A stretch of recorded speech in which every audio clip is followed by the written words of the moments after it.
May I have your attention for 10 minutes? Is okay? Okay. So the place we are visiting, it is called Dharavi, which is one of the largest slums of Asia. Dharavi is a settlement of about 1 million people. So 1 million equals to 10 lakhs.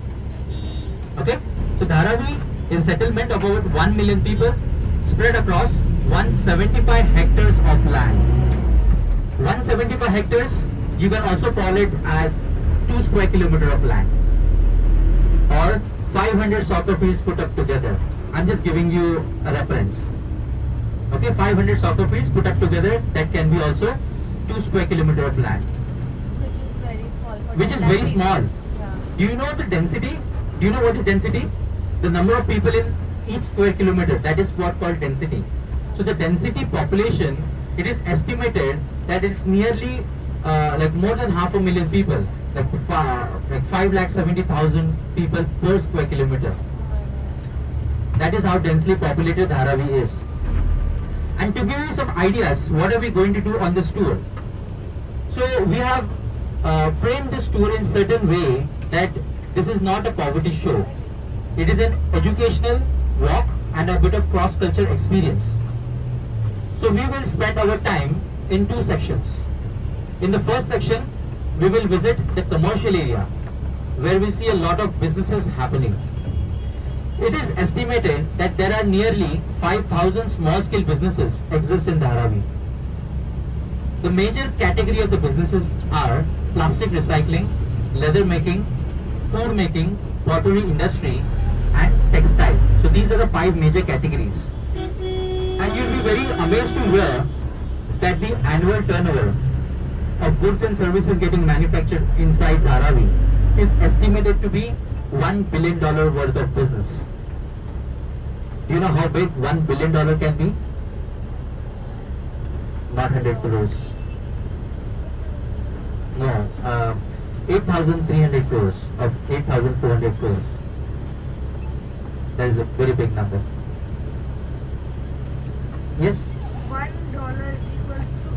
So right now the currency exchange $1 equals to 85 or 86 rupees. So you can make a calculation on that. So the annual estimated turnover is estimated to be $1 billion worth of business. So this much amount of goods and services get manufactured inside and get exported all around the world. On the second section of the tour, we will be visiting some communities where we'll see the local culture. We might also meet some local people depending upon the situation. And you will get to understand the lifestyle, and also there will be a lot of chance for you if you can communicate with local people in Hindi. That will also be appreciated. Any questions you have about whatever I spoke to you? Do you want me to repeat any numbers? Sir, Yes. that what is slums? What? What is slums? What is slums? Okay, so the question is, what is slums? How many of you have the same question? Okay. So slums are anything which is informal, which was at one point of the time, it was just illegally occupied. And Dharavi, where we are going, it is almost 200 years old. Do you know how big 200 years can be? It could be 4 generations. So Dharavi, where we are going, it is 200 years old. So 200 years back, somebody started to occupy the land for many different reasons, many different circumstances. What was happened, when I told you about the 7 islands, how it got constructed, and the Britishers wanted to connect the 7 islands and make one large city. So, to make all this construction, all this work, they would need people, right? Okay, they would need people. But there was no people in the city. So the Britishers attracted a lot of artisans, traders, workers from all around the country, so that they could set up their trade and commerce here, and the workers would work here for creating a lot of buildings here.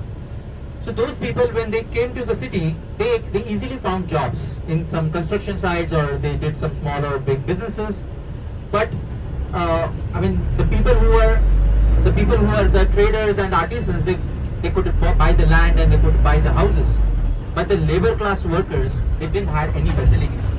and even the authorities was not interested to invest any money or time in their housing facilities. So they just started to build their homes anywhere they want. Okay, and after many decades, like a large bunch of houses were formed. So that is how slums were formed in the city. Okay, so initially it was all like illegally occupied land and informal kind of houses. But the current situation is they're all legalized. They have their homes. They have rights of living. They have electricity to their homes, running water to their homes, and many more things which we will see inside. So we will have educational walk. So there will be a lot of explanation on every point.